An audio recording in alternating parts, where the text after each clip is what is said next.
కాబట్టి ఏమంటే మేము దాన్ని ప్రధానమైన అజెండాగా తీసుకుంటాం. ప్రజల్లోకి కూడా ఆ విషయాలతోనే మేము ముందుకు పోతాం. ఇప్పుడు భారత్ జోడో యాత్ర రాహుల్ గాంధీ దేశవ్యాప్తంగా చేశారు, మీకు ఐడియా ఉంది. అది కాంగ్రెస్ పార్టీ ఆయా రాష్ట్రాలన్నింటిలో ఇంక్లూడింగ్ ఆంధ్రప్రదేశ్లో పికప్ కావడానికి ఏమైనా ఉపయోగపడుతుంది అనుకుంటున్నారు? ఖచ్చితంగా ఉపయోగపడుతుంది. అదొక పెద్ద పొలిటికల్ యాక్టివిటీ. దేశమంతటా రాహుల్ గాంధీ చేసినప్పుడు ఆటోమేటిక్గా వాళ్ళ పార్టీకి ఉపయోగపడుతుంది. వాళ్ళ పార్టీకి ఉపయోగపడమే కాకుండా ప్రతిపక్ష పార్టీల యొక్క ఇప్పుడు ఇండియా కూటమి ఏదైతే ఏర్పాటు చేశారో జాతీయ స్థాయిలో దానికి కూడా ఉపయోగపడుతుంది. ఉదాహరణకి వాళ్ళ రాహుల్ గాంధీ గారు యూపీలో చేస్తున్నాడు. యూపీలో ఇప్పుడు సమాజ్వాదీ పార్టీ కాంగ్రెస్ ఇద్దరు కలిసి ఎన్నికలకు పోతూ ఉన్నారు. కాబట్టి ఇప్పుడు యూపీలో ఏదైతే రాజీవ్ గాంధీ పాదయాత్ర చేస్తున్నాడో అక్కడ రెండు పార్టీలకు ఉపయోగపడుతుంది, కంపల్సరీ ఉపయోగపడుతుంది. ఇప్పుడు తెలంగాణలో రేవంత్ రెడ్డి సీఎం అయ్యారు, సో మీరు పొత్తులోనే ఉన్నారు అక్కడ. రేపు ఎన్నికల సందర్భంలో మీరు కాంగ్రెస్తో కలిసి వెళ్తున్న సందర్భంలో రేవంత్ రెడ్డి గారిని తీసుకొచ్చి ఇక్కడ ఆంధ్రప్రదేశ్లో ఏమైనా ఎన్నికల ప్రచారంలో చేస్తారా?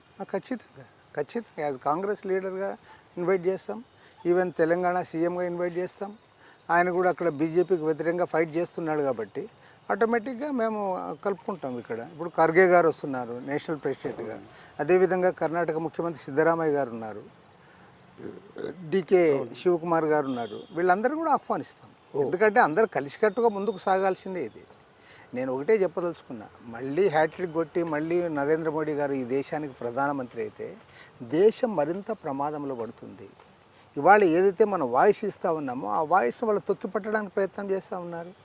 ప్రజాస్వామ్యానికి ఇవాళ పాతరేయాలని చూస్తూ ఉన్నారు. సెక్యులరిజం అనేది కనపడకుండా చేయాలని చూస్తున్నారు.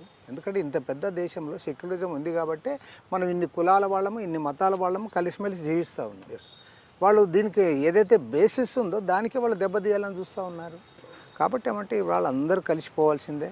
ఈ రాష్ట్రాల ముఖ్యమంత్రులే కాదు, భారతదేశము సమైక్యంగా ముందుకు సాగాలి. అన్ని కులాలు మతాలు భాషలు మాట్లాడే వాళ్ళందరూ కూడా ఒక లౌకికవాదంతో ముందుకు సాగాలి, అభివృద్ధి కావాలంటే మాత్రం ఖచ్చితంగా భారతీయ జనతా పార్టీ ప్రభుత్వాన్ని గద్దె దించాలి. ఆ గద్దె దించడానికి అందరి సహకారం మనం ఉండాలి. ఇప్పుడు గతంలో మీరు